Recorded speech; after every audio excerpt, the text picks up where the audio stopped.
వీళ్ళేంటి మళ్ళీ వస్తున్నారు? బిర్యానీ పోదామరా? వెళ్దాంరా. నేను రాను, నా దగ్గర డబ్బులు లేవు. బిల్లు నువ్వు కట్టొద్దులేరా ఇవాళ. అన్న బర్త్డే, అన్న పెట్టుకుంటారులే. నేను కడతా రారా మరి. సరే, నేను మాత్రం పర్సు ఇంటికాడే పెట్టి వస్తా. సరే మరి వెళ్దాం రారా. A few moments later. అమ్మయ్య, బిర్యానీకి అయితే డబ్బులు వాళ్ళే కట్టారు. ఎవరిళ్ళు ఎక్కడికి వెళ్ళారు? ఏదో తేడాగా ఉందేంటి? అరా ఏంట్రా ఎతుకుతున్నావు? ఫోనా? అరే నా ఫోన్ ఎక్కడ పోయిందిరా? ఇదిగోరా నీ ఫోన్. అవునా, నీ దగ్గర ఎందుకు ఉందిరా?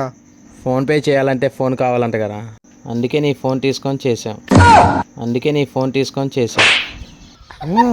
అన్నయ్యరా బర్త్డే అన్నావుగా. మిగిలిన డబ్బులన్నీ అన్న కొట్టేసుకొని పార్టీకి వెళ్ళాడురా. అనవసరంగా పిన్ని చెప్పారా మీకు?